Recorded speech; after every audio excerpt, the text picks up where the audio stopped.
Obviously, we've had a ton of opportunities this year to score, and just glad we finally got in today. Honestly, it doesn't really matter much to me. The win means more to me, and I wish I could have came through for our team at the end and won that game for us. Weekend Warriors, Trey McBride fit the bill, even if he won't accept it. He was awesome. 12-16, 123 yards. He gets the touchdown. He is tight end one going into Monday Night Football, Lawrence, and took a lot of the blame for something at the end of that game that wasn't much of his fault. Yeah, no, I mean, what can you do? You're a tight end who makes plays. Like, you do your job, and, you know, the throw might not have been there. Quick thing about Trey McBride, when we was at Super Bowl week in Las Vegas earlier this year, he was on our show, and I asked him, like, I basically said, hey, what your stats gonna look like this year, man? The folks want to know. He said 100 catches, 1,000 yards, 10 or 15 touchdowns. Well, he just hit 2 out of 3 of those, like, almost on the head. So I know you wanted to win, Trey McBride, but damn it, you won in our hearts, because them 30 points is lovely, especially fantasy championship weekend. Yeah. Good to see how much he cares as well, because it's not on him what happened there. And it was a game that was, meaningless for the Cardinals, but it's good to see him get in the end zone, and he's going to be top 3 tight end next year. DeVonta Smith also fits the bill, catches 6 of 7 targets, 120 yards, 2 touchdowns. Jay, DeVonta Smith, top 5 wide receiver going into Monday Night Football. Yeah, and a little bit surprising that he was able to do this with Kenny Pickett, but Kenny Pickett, he does throw the ball down the field, and the Eagles have an awesome O-line. Well, he throws the ball down the field and at his own kind of feet as well, which is the most comical throw of the season. Play. Yeah, it's absolutely insane. At least they was able to fall on the fumble, but no, DeVonta Smith, he does remind us from time to time that he can do this, and only the 7 targets, but he turns it into the 120 and 2 touchdowns. It's going to be interesting to see how the Eagles' pass game looks in the playoffs with Jalen Hurts back, because still some uncertainty about how that offense overall is going to operate, despite the immense amount of talent that they have. Lad McConkey, Lawrence, establishing himself as Justin Herbert's top target. He breaks the Chargers franchise rookie record for receptions and receiving yards this season. And right now, wide receiver 6, almost 30 fantasy points in Week 17 for McConkey. Yeah, 6 straight games with at least 14 fantasy points. He's wide receiver 20 in points per game for the entirety of the season. Like, we thought McConkey was good coming in before he even took a snap, but to finish wide receiver 20 in fantasy as a rookie, when you got guys out there like Malik Neighbors and Brian Thomas, like, you could get lost in that sometimes. Right. And it's fortunate that Justin Herbert he's so quickly found, not quickly, but it's the end of the season, but now he knows he got his number one guy in McConkey after losing Keenan Allen last year and Mike Williams and those guys. So he's another guy that next year in fantasy drafts, he'll be going, you might not see him get drafted much further than Tyreek Hill next year, just because of Tyreek Hill, he didn't have as good a year. He'll drop a couple of rounds, and Lad McConkey will be right there. I'll still take Tyreek Hill over him next year, but still, it'll be closer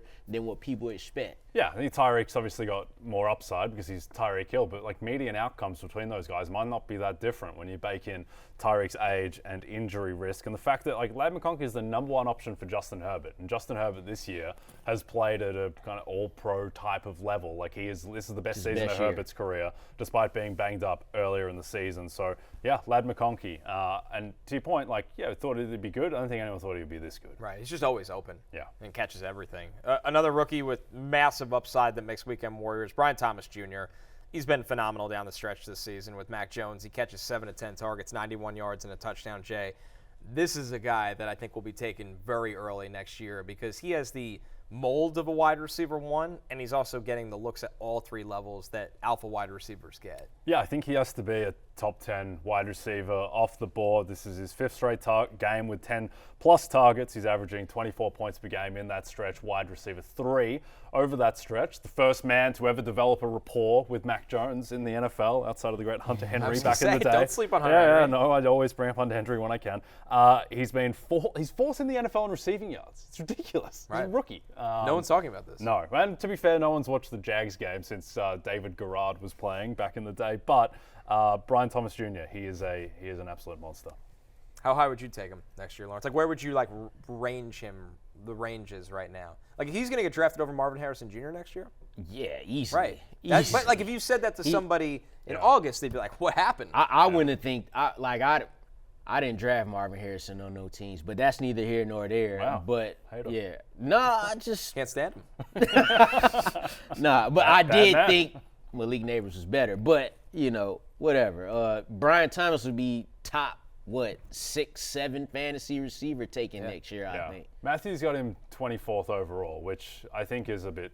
I would take him earlier than that. Yeah. So he's a second-round pick. I think so. Yeah, Receivers are- the jury's still out on them or what they'll do as a team. But for fantasy, he's shown that it doesn't matter who's throwing him the ball. He could be consistent and be that number one guy. It's going to be amazing stacking it next year because people are going to be very high, rightly so, on Malik Neighbors because, in Brian Daboll's words, it's amazing what happens when you have good quarterback play. Yeah.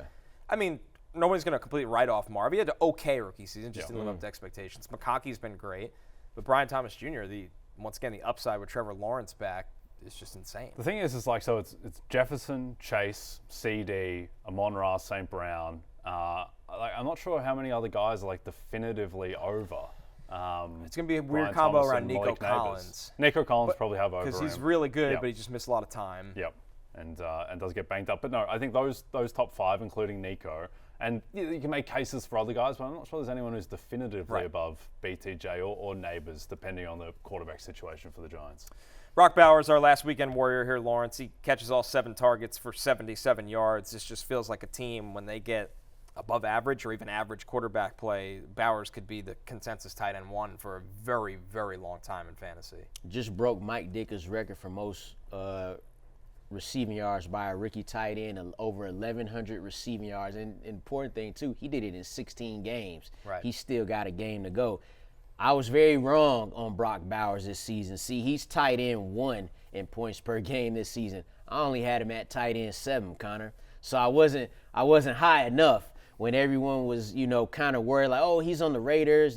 Why do they got 2 tight ends now? They just took Michael Mayer. I'm like, guys, look, Michael Mayer is a different type of player. Brock Bowers is a guy you could move around the formation, manufacture him the targets, and he'll be the top tight end taken off the board next year in fantasy.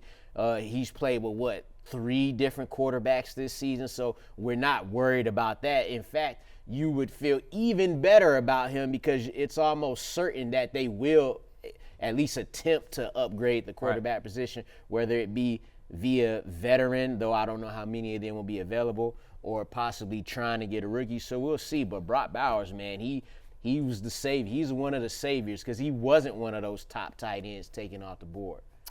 Hey, it's Matthew Berry from NBCSports.com and Rotoworld.com, and I want to thank you so much for watching whatever it is you just watched, or if nothing else, being too lazy to click out of the autoplay after this video started, after whatever it is you actually wanted to watch finished.